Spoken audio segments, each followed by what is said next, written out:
up, y'all? What up? What up? What up? Listen, y'all. Listen, y'all. I am excited. This is L Teddy 27. This is Angry Teacher Chronicles. This is my review. Oh my God, y'all! For new show, David Makes Man, season 1, episode 1. Let me tell y'all something. I'm gonna try to make this video under 30 minutes. I'm gonna try to make this review under 30 minutes, but I don't know if I can do it, y'all. It was a lot. My first reactions to this show is I absolutely loved every part of this first episode. Season premiere, pilot, whatever you want to call it.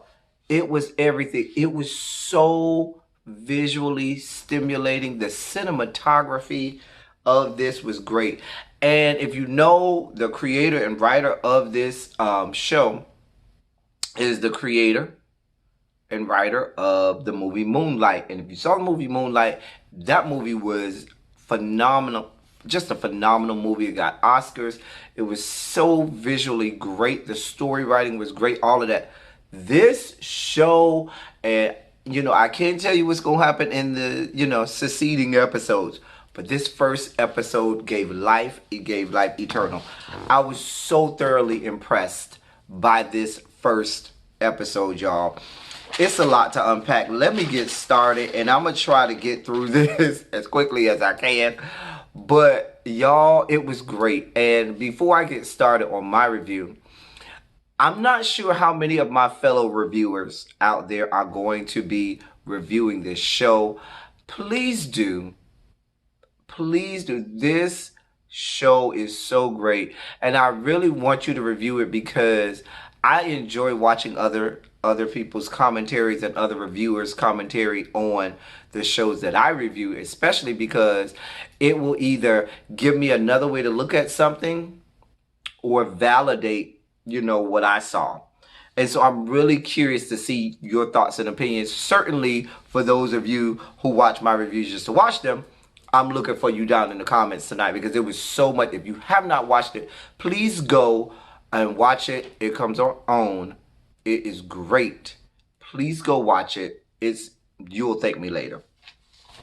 So we start off with the main character. His name is David. David, he's in middle school. He's in 8th grade. Dark-skinned young man. Attractive young black man living in Miami, South Florida. Specifically, not in Miami proper, but in one of the southern outskirts of Miami that we call Homestead. Now, if you know anything about the creator, Terrell Alvin McCraney, he's originally from Homestead, although he went to high school in my area up in the northern part of the county. He is from the southern part of the county down in Homestead. Anyway, David lives in the hood. And so it's all about this young man, and I can empathize totally. There's so many parts of this series that I can empathize with, or this show that I can empathize with. So I'll parcel them out one at a time. First, I can empathize with David because David is a smart, and I'm going to upgrade him and say not smart but intelligent, because that's a topic for another time. The difference between being smart and being intelligent. David is an intelligent young man. He is in a magnet program. And if you're from Miami, you know what magnet schools are. I was in a magnet program in middle school and high school. And what a magnet school is a school where you get bused to another school outside of your neighborhood.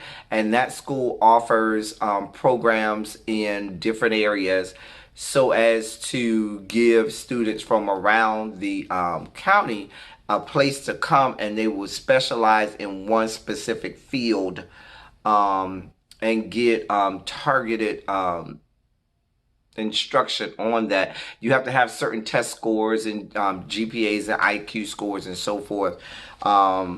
in order to get into magnet programs. And we'll get there later. Get there to that later. So anyway, you see David in his daily routine. And this, I so empathize with David because I remember growing up, and when I got old enough to be about David's age, and maybe a little bit younger even, I remember having to take care of younger members of the family. And if you live in a large black family, black families, if it's as large as mine, become blended, where you're taking care of a younger sibling or a younger cousin or whatever, because you are poor, you live in a ghetto, and parents and stuff are out, working 2 or 3 jobs. You, being one of the older kids, got to take care of somebody young. So you see, he wakes up in the morning. His little brother wakes him up. Little brother done peed the bed, and the little brother seems too old to pee in the bed. But if you lived in a black household in the ghetto and stuff like that, you had that happen. You listen. I had relatives that I had to care for that were younger than me that peed the bed all the way up until like middle school. I'm trying to tell you what I know. And what you got to do, you got to get up, you got to take the sheets off the bed, wash the sheets, you got to change their clothes, make sure they take a bath, all this, that, and the third. Meanwhile, you still got to be to school on time and make sure they get dressed and they get to school on time. David is lucky because JG, his little brother, is a boy. Imagine I had to do that with girls. And these little girls not only had to get dressed, you had to do their hair, make sure they out. It was just a mess. So I totally empathize with him on that. I know what that's like. Having to go through that every single morning without fail. You knew that was a part of your life. You knew it. So I just remember it really made me wax nostalgic doing that.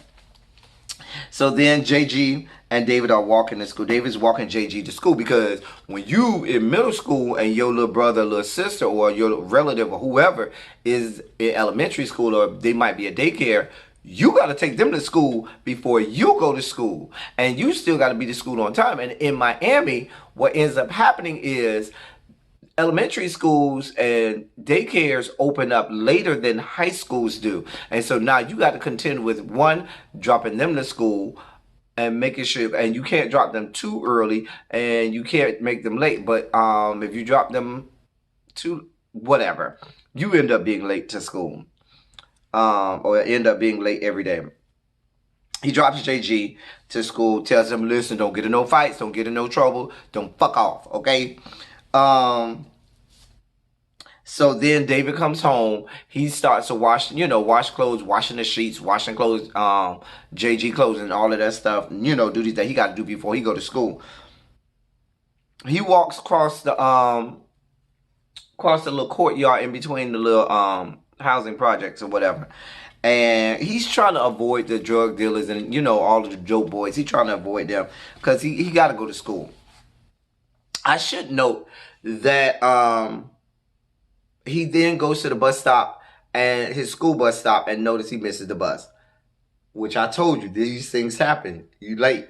So now what you got to do, you got to catch the metro. I remember this so vividly, having to not be able to go catch my school bus to my magnet program. I had to end up catching the metro bus. And now you got to pay money. And now you got to probably get on 1 or 2 multiple buses in order to get there. But you do what you got to do. It's a part of life. But one thing I remember is him, when he was in his neighborhood, he only had on his white t-shirt. And then when he got on the bus, he would put on his magnet school uniform. And all schools in Miami now wear uniforms. We didn't when I was in school, but now in Miami, all schools wear school uniforms. That's a part of life, okay? And it has your school logo and emblem on there, so everybody knows what school. Everyone knows what school you attend. And so I thought it was a point where he certainly didn't want people to see him with his school shirt on because it was a magnet school. And if you live in the hood, you want to go to the regular school, everybody else go to. You don't want to necessarily be seen as, okay, I'm the intellectual, I'm the smart kid, or I'm this nerd or whatever, because that's not a good look. And that's a part of everyday life when you grow up in the hood. I'm just saying, that's real. So this dude is on the bus with him and he starts talking to this dude. Dude's name is Sky. And Sky is on the bus talking to him, encouraging him, and so forth. talking to him about being in the magnet program and so forth. And every hood, believe it or not, you always got that one OG or that one dope boy thug. They might see you, if you're that nerd, that intellectual kid that's trying to fit in, they know you just don't fit in for real. And you trying to do the right thing, and they will. This actually happened. I remember this vividly. There was always one or two of them.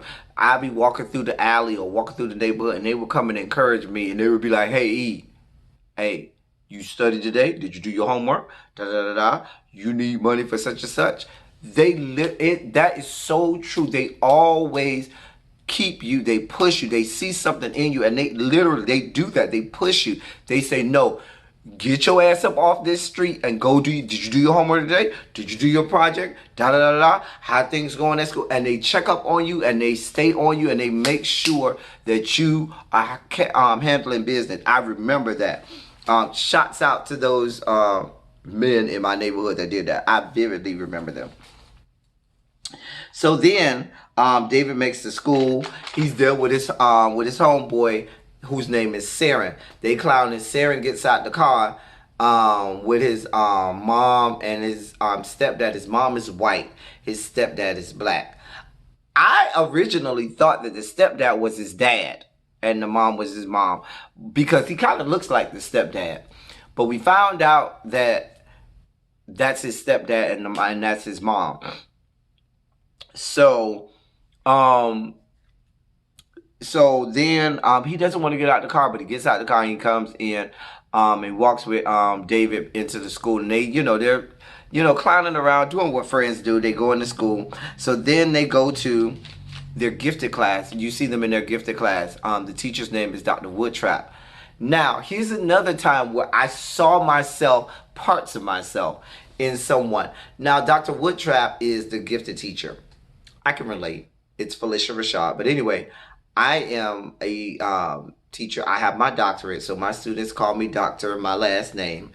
And I teach gifted. I'm gifted endorsed in my state. So I do teach gifted. I teach advanced academics. I teach, all of the advanced kids. I also teach some of the lower level kids. But I know what it's like to be a black educator of students, and you see that there's only one or two in your class, and knowing that one, you definitely need to reach those one or two, but two, also understanding that you got all these white kids in this class, and you have to be the person that hopefully will reach them and influence them to become citizens of this, populace, this society that will not take on some of the bigotry and some of the racism that may be coming from their parents and or grandparents. And because you may be a positive influence directly to them in school, hopefully you will set an example, or you will teach them, or you will encourage them, or you will help them interact with someone who is of color and can positively influence so they don't go down the wrong path later on. I know what that feels like. Well, you got to meet both the needs of the students of color and the white students. It's a whole ordeal. Anyway, Saren gets up. He does his whole presentation. And Felicia Rashad's character's name is Dr. Woodtrap. Saren, David's friend, gets up and does his presentation. And David wanted to get up first because the dude, Sky, on the bus told him, make sure you get up first and you do your presentation first. And he encouraged him, you got to make it into this high school that you want to get into, that is this nice, well-to-do high school. And so he said, make sure you first do your presentation. You practice, you do good. He gets there. Saren jumps up first. And he was trying to get up, and Saren beat him to the punch. Saren gets up, and he starts. Saren is a singer. And Saren, I think the presentation was about where do I come from. Yeah, that's what it was about. You were supposed to present on where do I come from. And Saren is descendant of the people who created the middle school that they attend, which was originally the first school that blacks could attend in the county. And he talks about the history. And then he goes into singing this Negro spiritual or this work song. If you know anything about, not really a Negro spiritual, but a work song, a song that is almost like a call and response chant type of song, where you are working. And he talked about the history of it, where when they sang that song, they would encourage people to go and sign their kids up to go to that school, so forth and so on. And it was great history there. Anyway, and as he's singing, David gets up, walks up to Sarah. David says something to Sarah. You really can't understand what David says to Sarah. Sarah gets so upset. Sarah clocks David right in the jaw. Dr. Woodstrop immediately stops it, go to the principal's office. Now, first of all, let me say this as an educator. That is not realistic. I don't care what kind of fight you in. What does not happen is that you say, okay, go to the principal's office, and it ends like that. No, ma'am. No, God. Baby, I don't care how much they can beat each other bloody. Baby, you got a whole lot of paperwork that you got to fill out before you send anybody to anybody's principal's office. Now, you might call security, and security may take them down to the office, but they ain't going to no principal's office right away. What's going to happen is they're going to take them down to the office. They're going to sit there for a little while until said teacher fills out said paperwork. And when teacher fills out said paperwork, then they might go see an AP. They probably going to see the assistant principal before they see the principal. You ain't going to sit up in no principal's office. I'm telling you that now. You going to sit up in the AP office, assistant principal. Anyway, but at the principal's office, the principal asked them what happened. David says, I called Sarah a wannabe nigger. And principal, I felt like the principal felt like David was lying, because David kind of hesitated a little bit before he said it.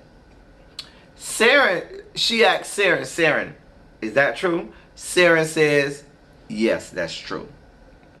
So I was like, oh, okay, maybe he did. But in my mind, I still thought, like, I don't know that him just calling Sarah a wannabe nigger is something that would make him clock David like that. Especially if Sarah got a white mama and is in 8th grade. He's probably heard that many, many, many times over. So in my mind, I was like, but I guess if that's for the storyline, go ahead with it. You like it, go ahead. I fed into it because I was like, this is television, so I guess we'll go with it. So she said, listen, Sarah, since you the one that hit him, I'm going to give you outdoor. David, I'll give you indoor because you provoked him. And so they talk it out. Inevitably, she said, listen, I don't have to take it this far. It's a black principal, which I was glad about. And she was looking out for her black students and said, listen, I ain't got to do this, but y'all going to tell me something because I can't have y'all fighting like this in my school. She tells Sarah to go outside. She talks to David. David talks to her. David tells her, she tells David, let me call your mama. I can't call my mama. Why? My mama ain't got no phone. We ain't got no house phone either. Why you ain't got no house phone? How long you ain't have it? A couple weeks. How long this been happening since the lights came on? Meaning, mama had to pay the lights, so she didn't pay the phone bill because she had to get the lights back on. And she was like, is there problems at home? She said the lights back on. Because as an educator, if there are serious problems at home, you are legally obligated to call Child Protective Services. In Florida, it's called Department of Children and Families. Anyway, so then she sends David outside. She tells David she wants him to see the counselor. She's going to give him a form, and his mom has to sign the form. David goes outside, and what we have next was phenomenal television.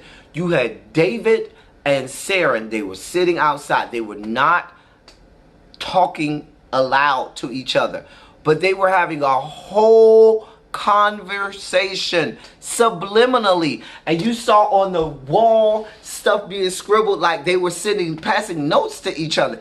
It was so great. The language in this back and forth conversation was so authentic, and it was all about, why would you say that to me? Why would you say that to me? And so in my mind, I kept saying, You really got that upset about him calling you a wannabe nigga? But, you know, I went with it because, you know, it's a show. And so there was this beautiful cinematography, this great conversation between friends. And one is in one color, one is in the other color. The writings are on the wall. That's a whole subliminal message. That's a whole metaphor going biblical. If you know about writings on the wall coming from the Bible with Daniel and so forth. It was so great. The language, it was great. I love, if you watch it for nothing else, watch it for that conversation that David and Sarah had in the hallway, because I loved it. It was great. It was phenomenal. I was here for it. Then we had, and you saw them pouring their hearts out to each other. And I'm not going to say that. I had thoughts in my brain, and I guess I will say it. I had thoughts in my head about the nature and the level of the relationship between a David and a Saren. Was it simply just homeboys and best friends, or was there interwoven in there more than that? Was it just, you know, a friendship between best friends and homeboys, or was there something more erogenous there? I don't want to be that guy that makes everything gay, but in my mind, I kind of thought about that. Next, we had the conversation between the principal and Dr. Woods Trap.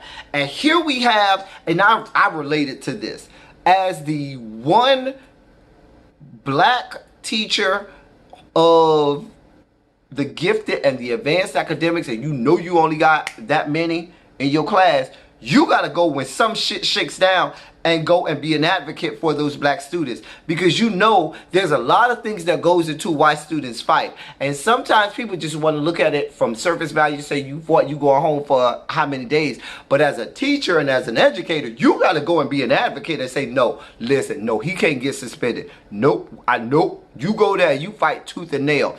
And you saw the back and forth between the principal and the teacher, Dr. Woodstrap, and you see where, okay, the principal has her job to do. The teacher is still going to go be an advocate, and there was a meeting in between. And I love that, because you have to, when you have those few students of color that are in those advanced classes, that are in those gifted classes, you see the potential. You go and you fight tooth and nail. I'm trying to tell you. And I saw that in Dr. Woods Trap, and I appreciated that they showed that there, because there are so many educators and so many teachers that often have to do that. There's so much in education for teachers that that happens behind the scenes that you have no knowledge of, that the students don't know, that the parents don't know, that the general public just does not know. And I'm glad that you were able to see that, and you see that this really happens. I'm telling you, I've done it. I can't even count how many times. Next, we're on the bus ride home, and you got more of the beautiful cinematography. David is daydreaming, and you see all of these visuals and so forth and so on. And you know, there was visuals that went back to Africa, and you know, this, that, and the third. It was so great, so phenomenal. I mean, you gotta go watch for the visuals. Anyway,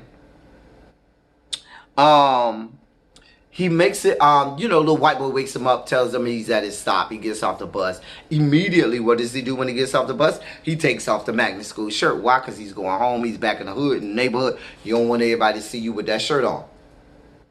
That's real. That is real. Puts it in his book bag. Goes, as soon as he gets, you know, in the gate, who's there? Dude, OG, Sky. Sky's there. He's talking to him. How did school go? This, that, and the third. And Scott always sees potential in him. And David has said on numerous, he said it on the bus, he said it again, I ain't supposed to be talking to you. I ain't supposed to be talking to you at all. Anyway, but Sky sees the potential in David and is encouraging David, okay? Then David gets to the courtyard of the projects or whatever, and JG is fighting this other little boy. David goes grab JG. The dope boys and stuff are encouraging it. Long story short, it got to this point where the dope boys wanted JG. The other boy was supposed to be the lookout, but the other boy ended up, for whatever reason, seemed like, you know, he wasn't fit for the job. And so they wanted JG, David's little brother, to be the lookout for the night while they doing the, all they dope transactions. David like, no, that ain't gonna happen. I do it.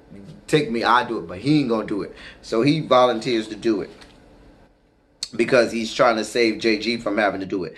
And then he goes home. Mom is home. Mom said, what's going on? What happened? JG goes in the room. JG, he told her, nothing. JG was playing with the little boy. She be like, he would fight. He would like, yeah, what's going on with you? The mom asked. And you see this scene where you first see David. He goes and he grabs his mom and he starts crying and he wants to open up to his mom. And then you see it's a snap out of it because he was daydreaming, because he never did that. That's what he wanted to do. He wanted so badly to open up to his mom and be a child and just be able to go grab his mom and hug her and cry and release and just be a little boy, be a child. He's only in 8th grade. He's supposed to be a little boy. He's supposed to be able to go to his mom and just let it all out, but he can't. Because he's got to be the man of the house. Mom working 2 and 3 jobs. He got to be the man of the house. And your heart goes out to him at that moment because you see that there's this cry for wanting to be a child and he can't. He's got to be a man. He's got to be an adult. Mom, then we get this back and forth between him and the mom. And he's honest with the mom. He tells the mom everything that happens at school. He's very honest, very respectful. You can tell the mom did raise him well because he's yes ma'am, no ma'am. He's raised well. He does not raise his voice at his mom. You know, regardless of whatever she went through in her past, she made sure she raised her children well. And that's great to see. Then the mom, one thing that I also wrote down was when the mom says, listen, whatever I got to do, I'm going to keep working these 2 and 3 jobs and I'm going to make this money and we're going to do what we got to do and we're going to get up out of here. This ain't going to be forever. We're going to get up out of here. And I know what that feels like when the parent has high hopes and the parent has, it's almost like the parent is selling a false dream almost. Not that they don't want to, but in the reality of the situation, they say, okay, I'm going to do this, I'm going to do that, and it's all going to work out, and we're going to get up out of here.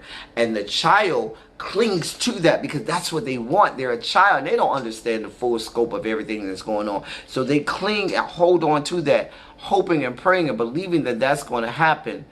And time after time, a lot of times it doesn't. And you see that so many times over and over and over, replayed in situations, especially with people living in the hood below the poverty line. Next, the mom said, listen, take this money over to Miss Elijah because Miss Elijah sometimes have to take care of David and JG when she's not there. We go over to Miss Elijah. Miss Elijah is the whole queen, honey. Girl, she's that girl of the projects, honey. She's the queen, honey. Girl, yes, ma'am. Miss Elijah is a trans woman.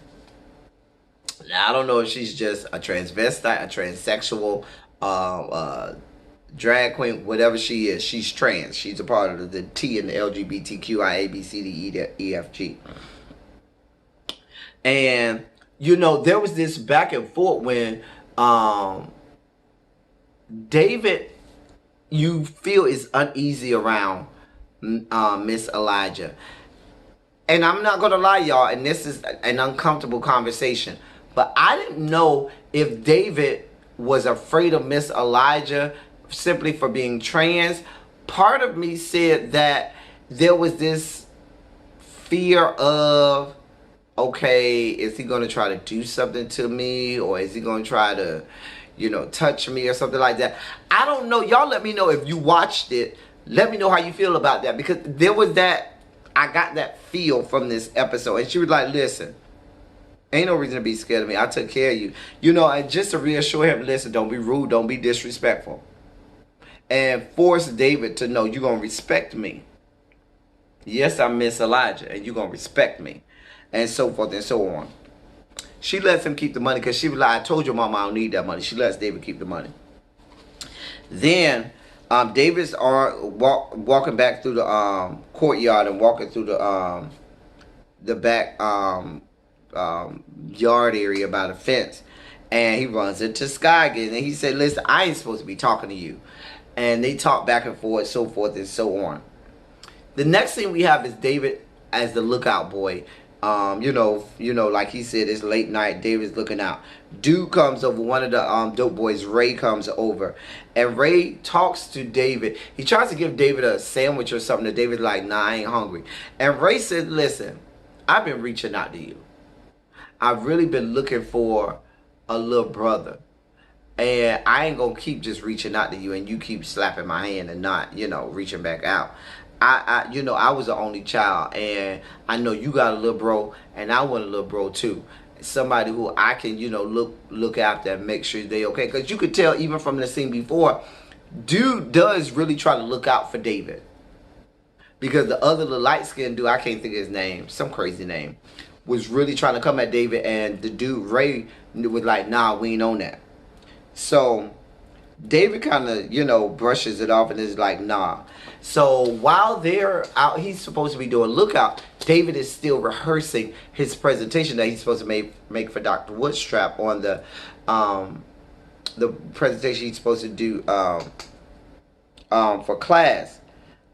And you have all of these scenes that they go back and forth. And this is another moment where it's just so visually, the visuals, the cinematography is phenomenal. It's just great here. Meanwhile, while he's supposed to be playing lookout, he neglects his job and police roll up. Dude, Ray. And so now they got to try and run and hide, and he got to make the little call, even though he was supposed to do that before the police got that close. So everybody, once the police go away, everybody be like, who's supposed to be fucking lookout, da da da da, and it's David. And Ray looks at David like, yeah, nigga, you done fucked up.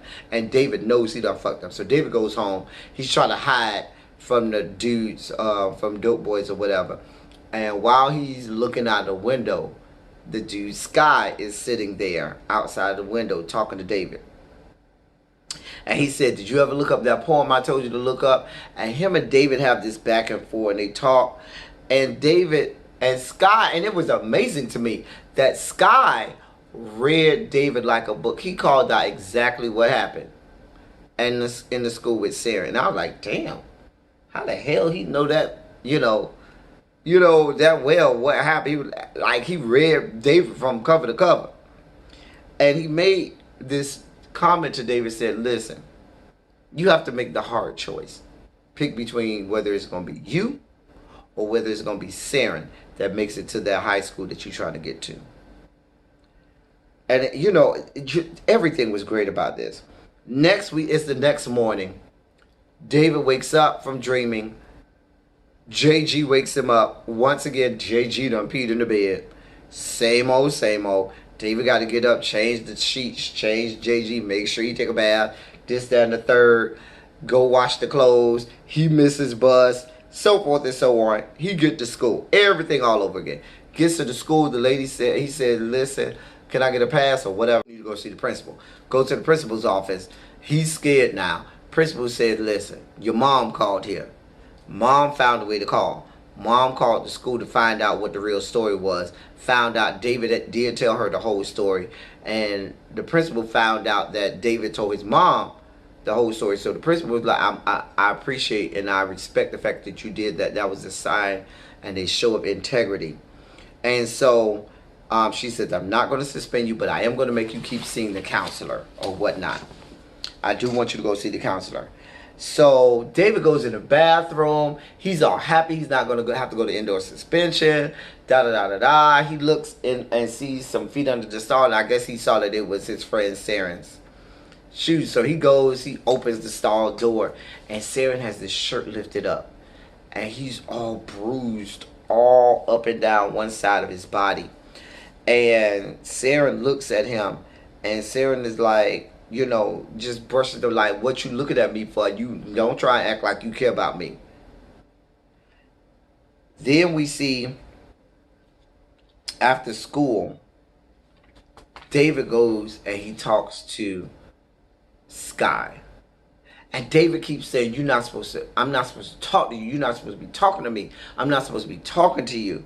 And we find out that Sky is not alive.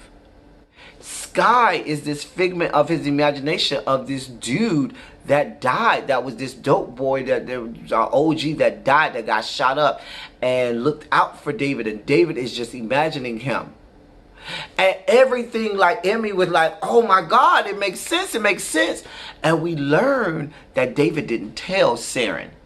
He didn't call Saren a wannabe nigga.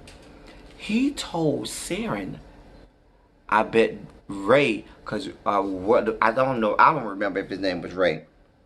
I don't remember whatever the stepdad's name was. He said, oh, the step, or whatever the stepdad, he called his name, taught you some new stuff last night, huh?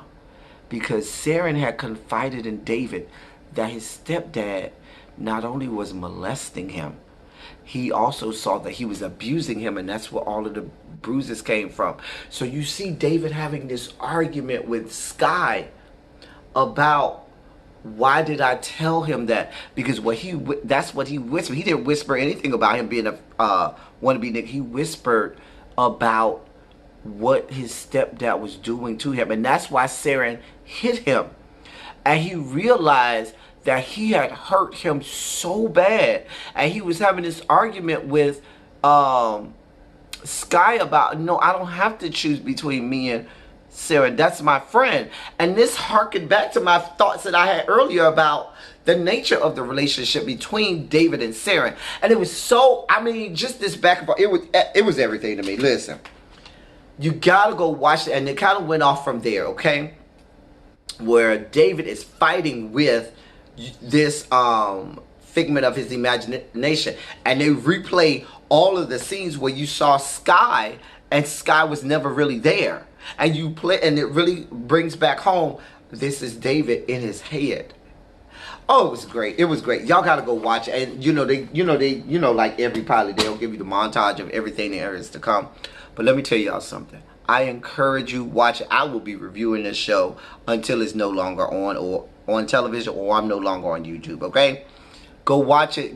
Hit me up. Go watch it first, and then hit me up in the comments. Y'all know I'm here for the comments. Let's argue. Let's argue in the comment section. That's all I got for y'all. We'll be back here definitely next week. Thank y'all for coming. Y'all drive safely.